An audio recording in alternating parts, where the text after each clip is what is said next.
Okay.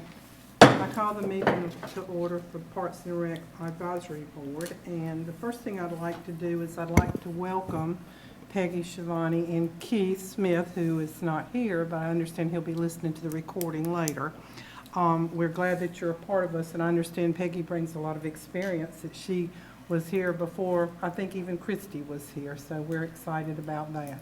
I thought we'd take just a brief moment with Christy's permission just to start with Melanie in just a minute, describe who you are, what your experience is, you know, that kind of thing, just so that Peggy and Keith will get a little understanding of who we are. Peggy knows me.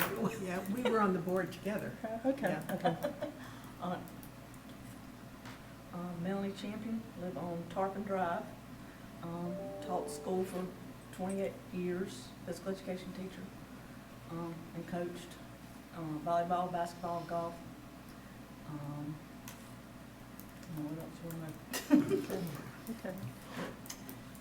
Candace Vick, I live on Carolina Avenue. I'm a retired professor from North Carolina State University and the Parks, Recreation, Tourism Management Department, and was former director of the Recreation Resources Service.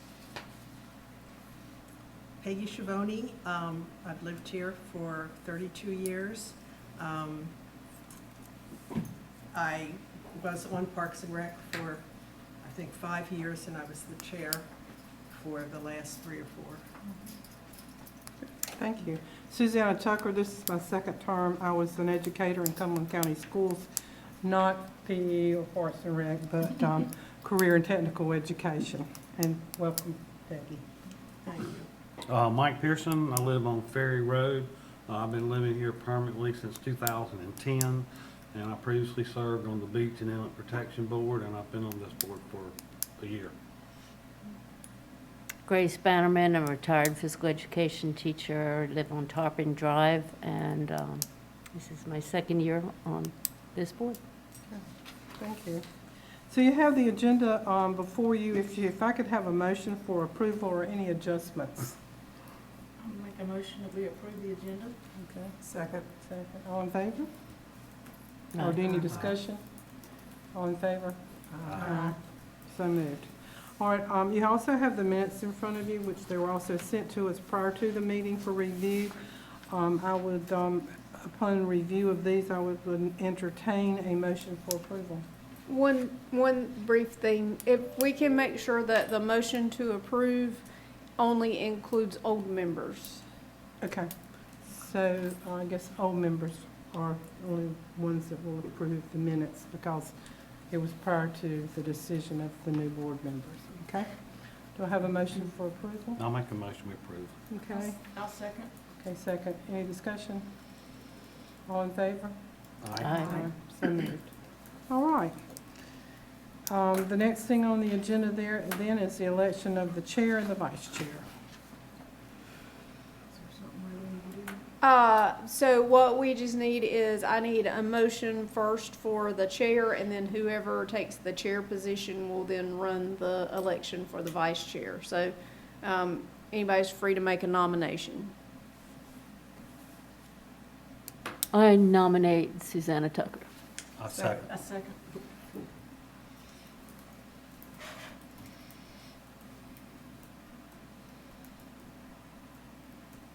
To Christie, since, So I'm sorry, I was typing. I have that Grace nominated her, Mike first for a second. I know Mel also chimed in. So if you can just turn it into a motion, Grace. I move that Susanna Tucker be appointed, elected, the chair of the Recreation Board. I need a second again. Uh-huh. I'll second. Second.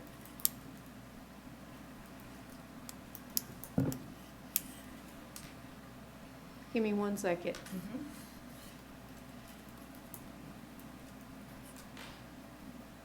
I have to capture your motion just as you said it, Grace. So I have that you said, I move that Susanna Tucker be appointed / elected as chair of the Parks and Recreation Advisory Board. Was that correct? Yes.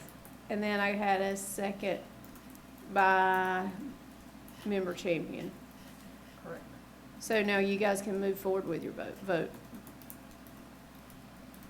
Okay, can I ask for all in favor? Oh, Opposed? So moved. I didn't think I could do that, but. I can do it just to be, we're good. All in favor? aye. Opposed?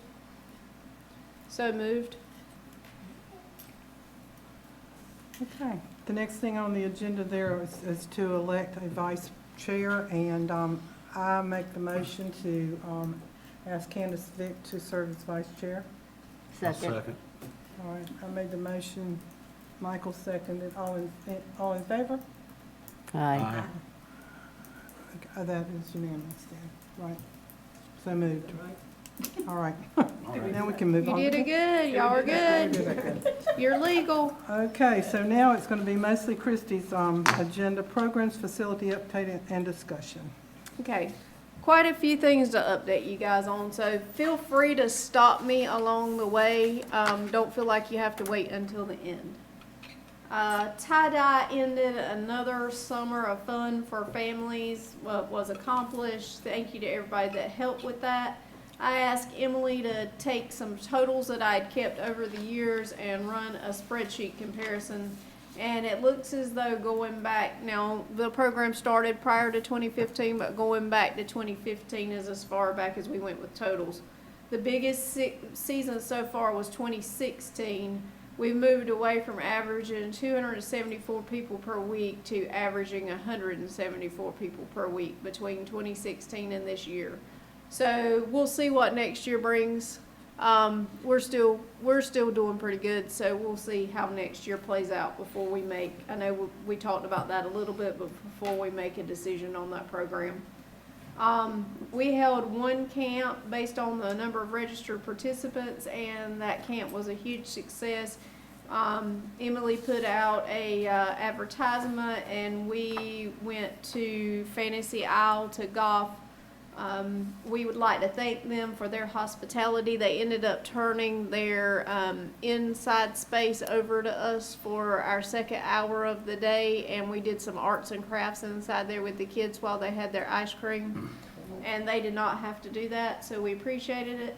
And we also, I wanted to throw in there, but we would like to thank Town Manager Hewitt for engaging with our youth, because he actually chaperoned one of the groups. So we had Emily and he and I divided up all the kids amongst the course, because it was quite busy, and it was a fun time. Concert, How many children did you have? what did we end up with, 9 or 10? Yeah. Cool. We That's a took- good number. I mean, that was a fun number. It was a fun number, and except that we told them we'd spread out because of the number of people. And when my group, we all skipped 18 because you lose your ball, and we didn't want to have to go back through losers. And when we went to go back across all of my group, I had this group of boys who were really energetic that I handpicked, and they jumped through someone's game. Through and before I could stop them. So. It was a good time. Concerts have been extremely well attended this year. If there are any folks that have not been able to come, they've been just really well attended. And last year we were just getting back post-COVID, not that COVID was over, but as far as restrictions, and you could tell that people were eager to get out of the house, but this year's really been an uptick in that. And Megan did a really good job and did what I asked this morning and provided me a spreadsheet total of what our 50-50 returns are, and the day passed and things have happened and I didn't get to write that down. So I'll try to get you what the count is on our take back of 50-50s for next time. Remember that this Sunday the town has the 50-50. So if anybody is available to help from the board, we will be the ones selling tickets for the half of the proceeds to come back to the town. The court fence repairs at Bridgeview Park are finally complete, and it looks really great. We've received a lot of compliments. People have stopped me that use the basketball court, and just as a recap, I want to remind the board, especially since we have some new members, that the fence repair was scheduled as part of when we had the court repainted this past spring, but because of supply chain issues, we could not get parts, and it's taken this long for us to get the parts. So they came, week before last at the end of the week and fixed the bottom, stretched out the fence, and it looks really good. That very weekend I was here, came for the concert and saw somebody stretching themselves on the fence. So that luckily they stopped before I could get down to stop them. But I asked the police to keep an eye out, and if people seem to be doing things that they would not think would cause harm, to please go and have a talk with them about how much effort it is to try to get those things fixed when they're not working properly. We need a sign. They won't read it. That's true. You're right. So, the Greater Holden Beach Women's Club, which Peggy is a part of, held a contest, a design contest, and it was for the different regions, and they are going to donate our next little free library. It's actually pretty cool. They had different themes. This one's gonna have a pelican theme with some fish. One of the members' husbands is building it, and it is gonna be placed down at Sailfish Park in a ceremony. To be announced on the date. I don't have that date yet, but they are aiming for September or October. So when that comes about, if it falls before our next meeting, I'll certainly send out an email so you guys can know. Do we have two other boxes here? We do, so we had 2 Eagle Scout projects to be accomplished. The first was that when Isaias came through, it messed up the timbers around the park course down at the bottom because it flooded. And we had to wait for that wood to cure, but one of the Eagle Scout members painted the bottom parts to match the top as part of his project. And another Scout member just put this past weekend 2 new little libraries up in the park. And I gave them some parameters of please try and make them bigger than what we started with because the children's books are larger to fit in there. So we will recognize them at a board meeting of the Board of Commissioners like we always do. But one of them has some formalities to go through with finishing his Eagle Scout paperwork. And so we're going to wait and do both of them at the same time at one ceremony. What's the status of the need for books, Christy? Actually, I have that on my list that Emily, I have there that you were gonna find out here that I needed you to stock the libraries now that they're up this week before the weekend. And if you can let me know, I know that a lot of adult books have been dropped off up there as far as just this week in a bin that haven't been placed yet. But I don't know what our status is on children's books. I'll have to let you know. Well, I know prior to COVID, I was able to get boxes of books from home, but some of them were oversized, and there was an issue with them fitting in the one here. But if you'll let us know.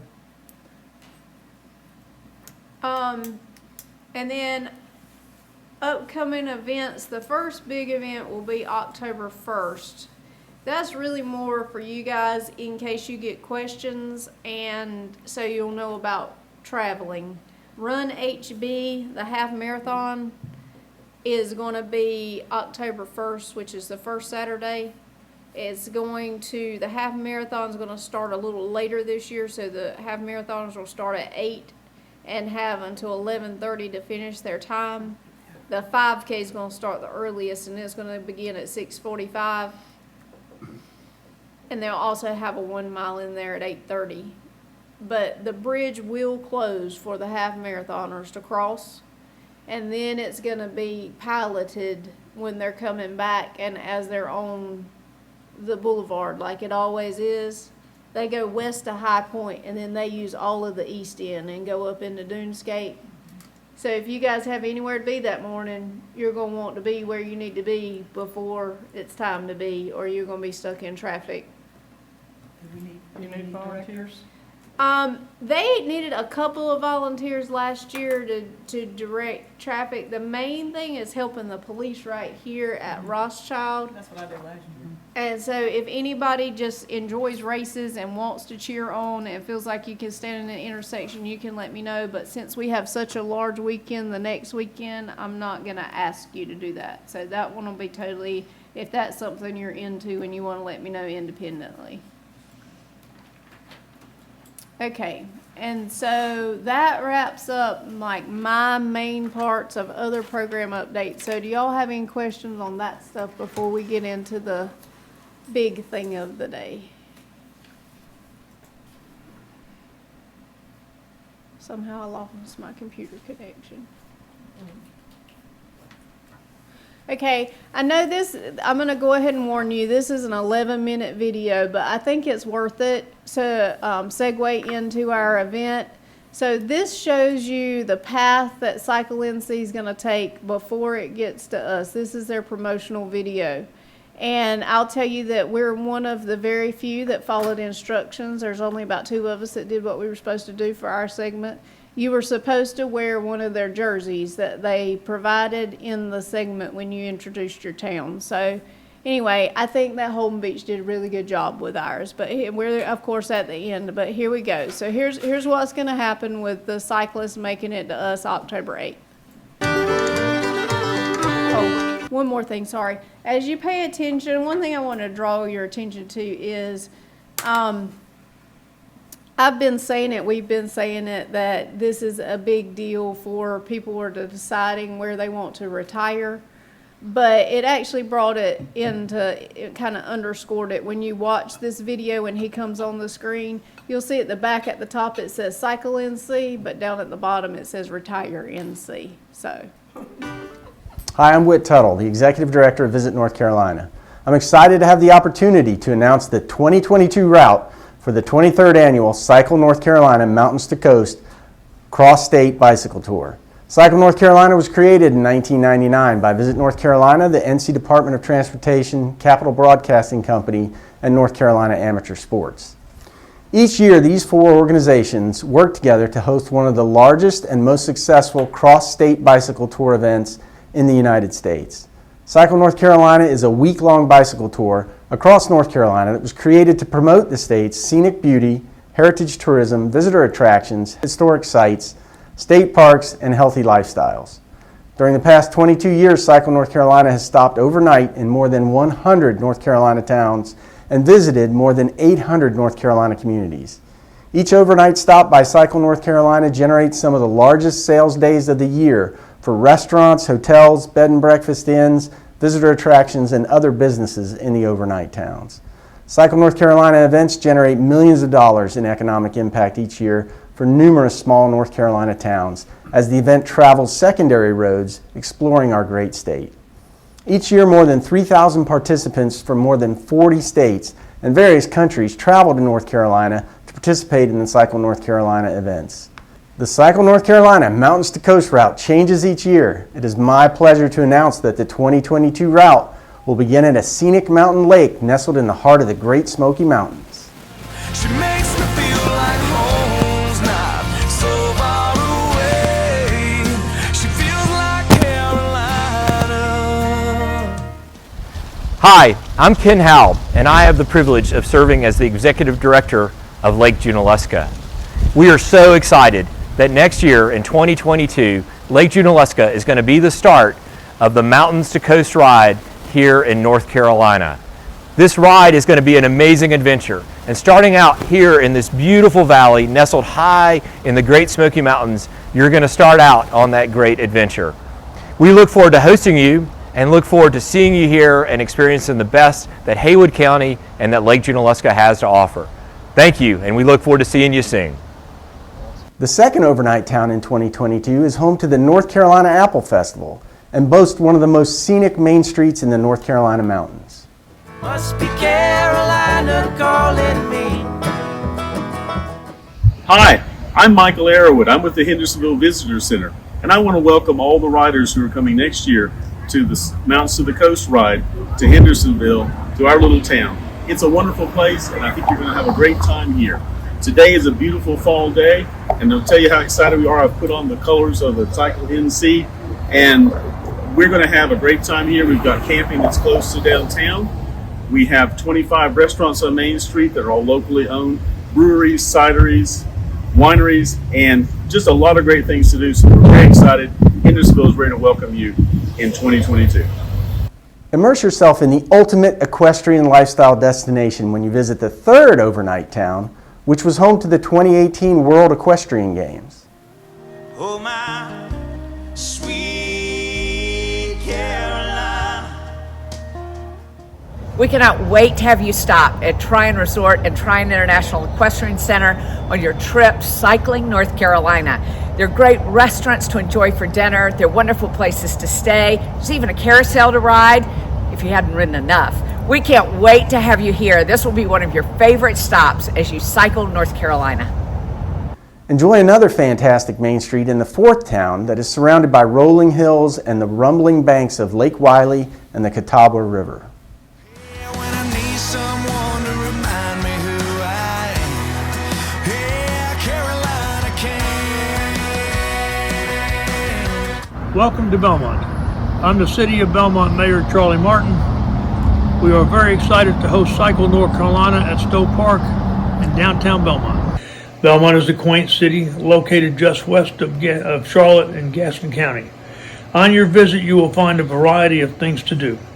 Visitors enjoy strolling down Main Street, shopping and grabbing a bite to eat at one of our many fine restaurants, or joining us for one of our many festivals downtown. Along with miles of Carolina threadtail, Belmont has many miles of river frontage on the Catawba River.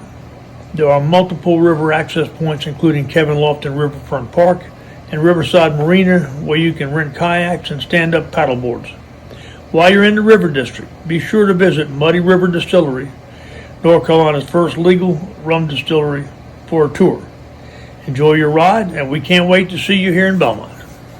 The fifth overnight town is situated on the edge of the Uwharrie Mountains, the oldest mountain range in America.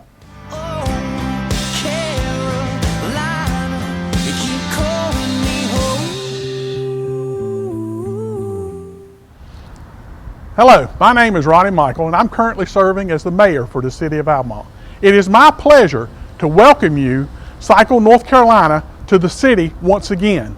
Our city has changed tremendously since we hosted Cycle North Carolina before, and if you have been in our city before, I encourage you to come out and see the changes that we have in our downtown and our retail corridor. Our downtown is in the midst of a transformation, that being mostly by the Pfeiffer University Health Sciences Building. But as you go through the downtown, you'll see changes on nearly every corner. An old hotel, an old hardware store, all being converted to downtown apartments for these Pfeiffer students. Downtown living is the new buzzword for the city of Albemarle. I encourage you to come out and see this transformation. Whether you want a restaurant, ice cream, or you want to do some axe throwing, we have it for you here in Albemarle. Thank you again and welcome to Albemarle.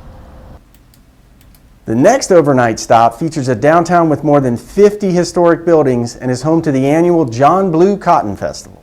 Headed down south to the land of the pines. I'm thumbing my way to North Carolina.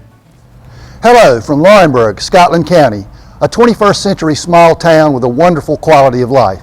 It's a great place to live, work, and play. We'd like to welcome you to our community, the hub of which is our historic downtown, a North Carolina Main Street community. Complementing our downtown are a community college and a university right here in Laurinburg, and the main branch of the Scotland healthcare system. And of course, our beloved Fighting Scots, who we all support. Laurinburg is located in the heart of the Sandhills, 2 hours from the mountains and 2 hours to the coast. Our business community provides a solid mix of blending small businesses and retail with manufacturing and distribution hubs for Fortune 500 companies. But Scotland County is not all work and no play. We have a 147-mile bike route system, paddling on the Lumber River, baseball, softball, soccer, football, disc golf, and foot golf within our park system. We're also home to an award-winning winery, the Golden Knights U.S. Army Parachute Team, and the historic North Carolina Rural Heritage Center featuring the John Blue House. We can't wait to further introduce Laurinburg and Scotland County to Cycle North Carolina, your riders, their families, and friends in October. Safe travels, and we'll see you then. The seventh overnight stop hosts the annual NC Honey Festival, which celebrates honey products and promotes beekeeping in our state. Nothing could be finer than to be in Carolina in a motor. Hello, I'm Jennifer Holcomb, President of the Columbus Chamber of Commerce and Tourism. I'm thrilled to be welcoming Cycle NC back to Whiteville for the last night of your Mountains to the Coast journey. Whiteville is experiencing quite a renaissance, and I believe that you'll be impressed with our recent growth. Whiteville has had an entrepreneurial surge with eateries, boutiques, a salt room, kombucha bar, and a yoga studio with local artists exhibit. And I can't fail to mention the tenacity of our business leaders that have been here for generations, that have dug their heels in, invested in our community, and never gave up hope. We will wow you with our culinary diversity, from traditional Southern fare to authentic eats. You will not leave hungry. Whiteville has recently been named a North Carolina Main Street community, and we look forward to rolling out the red carpet for you in October of 2022. We'll see you then. The final overnight town and ending location for the 2022 Cycle North Carolina Mountains to Coast Ride is one of the top family-friendly beaches in the country.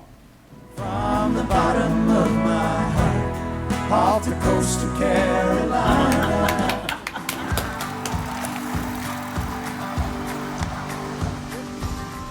Hello, I'm David Hewitt, the Holden Beach Town Manager. On behalf of the Mayor, Commissioners, and citizens, I'd like to welcome you to America's best family beach. Our 9 miles of wide sandy shoreline provides more beach for your blanket year-round, and its location halfway between Wilmington and Myrtle Beach puts air travel within an easy 45-minute drive. Whether you come for a short visit or decide to stay for a while, we hope you are able to enjoy your time here by partaking in all the island has to offer. Be looking for you on the beach. This Lake Junaluska to Holden Beach route is guaranteed to showcase more than 400 beautiful scenic miles of North Carolina to visitors from the United States and multiple international locations. Congratulations to each town that has been selected as an overnight stop in 2022. We know you will roll out the red carpet to welcome participants to your communities and to the state. Registration is now open for the 2022 Cycle North Carolina Mountains to Coast event. So come join me on the ride by visiting ncsports.org to register now.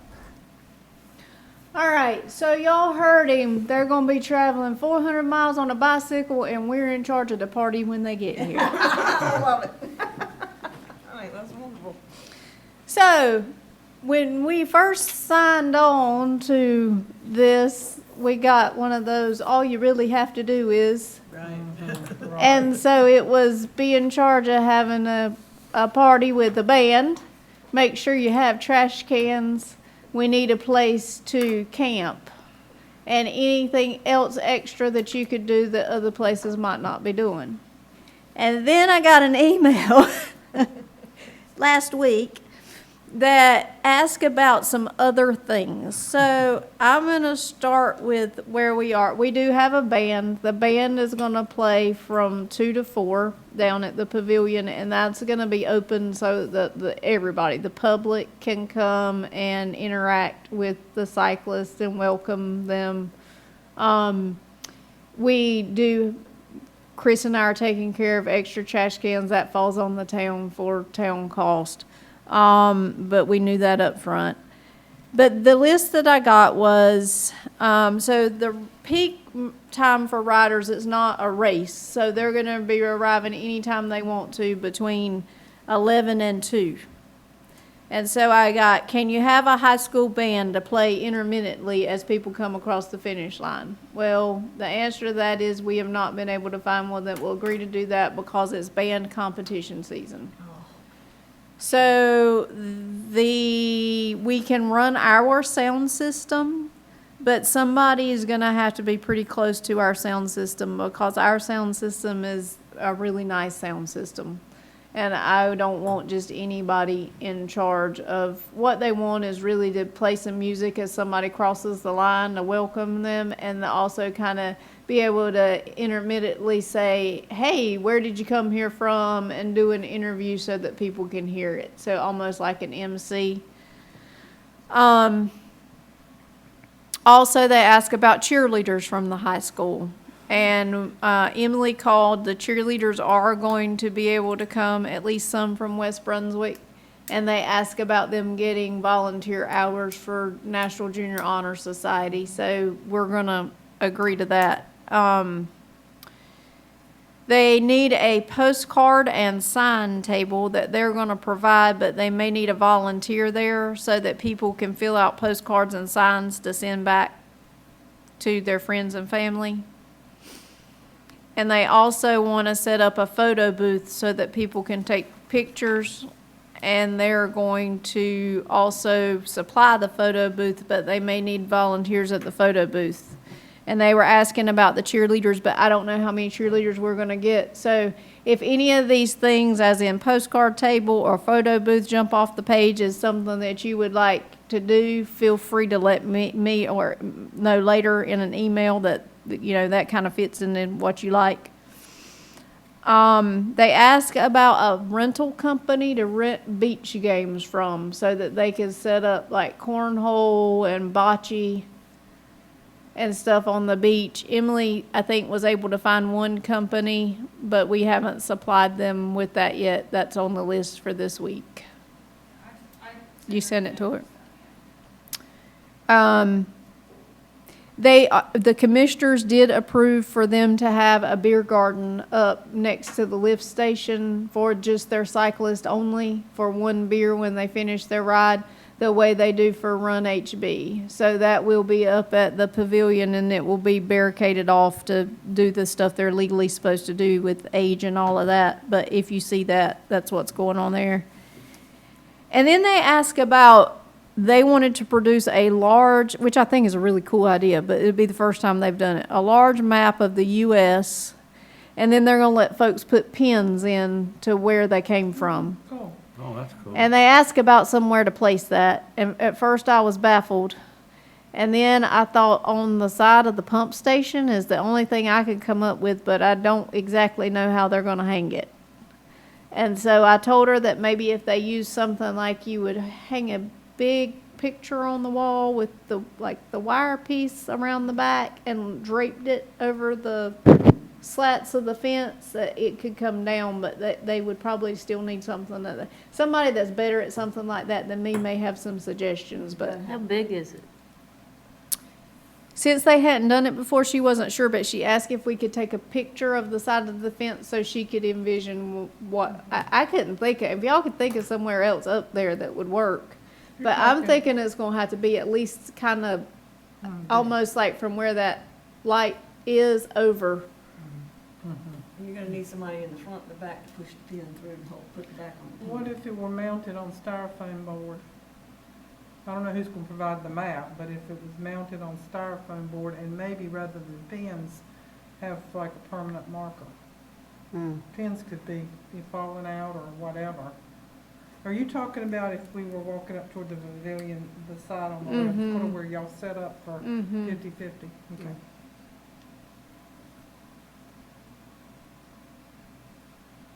And if anything else comes to mind, you can feel free to shoot me an email. But that's what I came to. That's the only spot I could think, because it might be cool to put it in that wood section that's from the stage floor down to the concrete, but I don't think that's going to be big enough not to fit the entire. You want it up where people can see it. Right. Isn't that Saturday a home Carolina State game? It is. I mean, I can't be here. We're playing Florida State. Because we were looking at those Saturdays for some other functions. Is that going to impact who can work? Who's playing? Carolina and State have home games on that Saturday. I don't know. I didn't check Duke or anything. Yeah, I just checked my calendar. I mean, the schedule. I can't We be here. were trying to find one weekend that there was not a Duke or Carolina game, and we did find home games, and we did find two. And we did get permission, like, through a town event and town property, they are gonna camp overnight here. Not all of them, they'll be shuttled back to, Charlotte to hotels for the majority of them, but some do like to camp. So I think that they're thinking like 150 people camping out overnight. And they'll be using the park and grassy areas that we can fit them in, so that's kind of what's going on, y'all. The Q block, probably? No, that one's off limits, but we will fit them into some other spaces. And you've got bathrooms right here that are nice, so. And they're bringing in porta johns. Yeah, but that's, And they have a big shower truck they bring in, and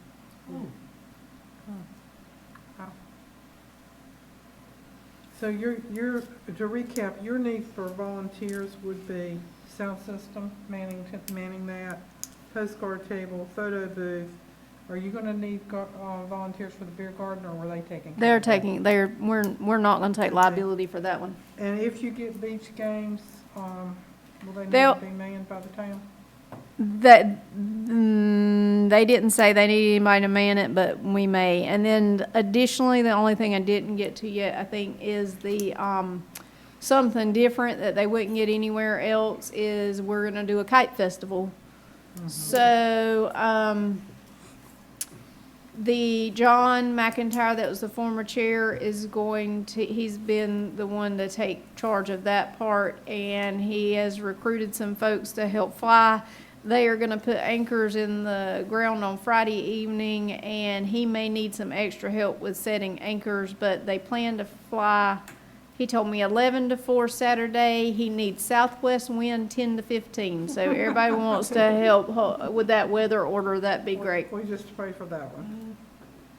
Yeah, that was my next question. What happens if it rains?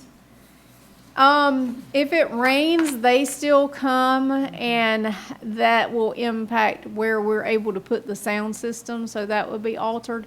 But in the event of severe weather, we had to have a shelter location. So inside here would be the shelter location for the people that are camping. Just to come in, like in the event of a tornado, they would have to come inside during a tornado. We don't want to say the H word, but is there a plan for the H word? If there was one of those, it would likely the whole thing would be. They had one year, and they ended it the night before, and bus people here who had the cars or wherever they ended to pick up their cars and get out. I didn't know that, so that's. Okay. Well, that's good knowledge, good information. Okay. So you just want each of us to tell you where and when we can serve? Yep, if you can, Okay. that'd be great.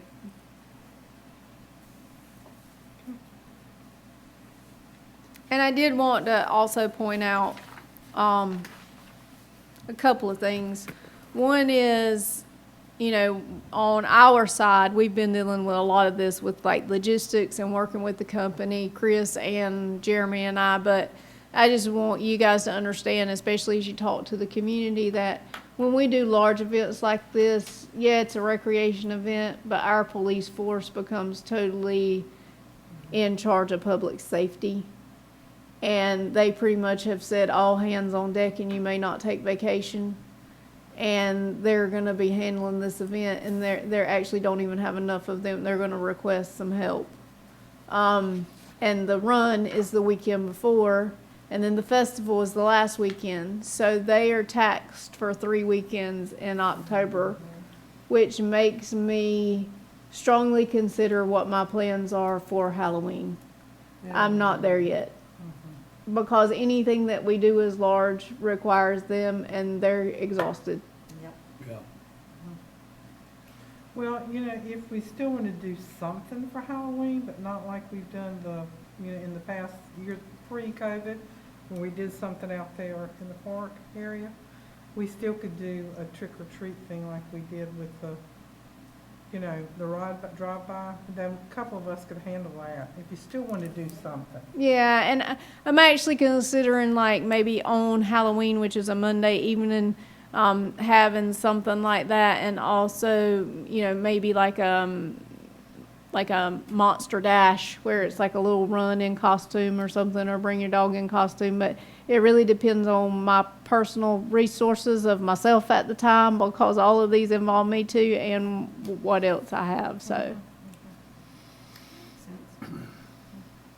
because Emily is going to be leaving us, she has another job, and so she's. That's not allowed. Did you ask permission? Can you tell us what your new job is? I'm the Assistant Director of Alumni Relations at Meredith. Yes. Oh, I was gonna ask, but- congratulations! They gave me a start date of September 12th, and I haven't told Chrissy that yet. Yay, me. Congratulations. Congratulations. I just really wanted that job. You'll be Wonderful. great. So that's what I have for you guys on where we are today. And you're taking how many classes? 2.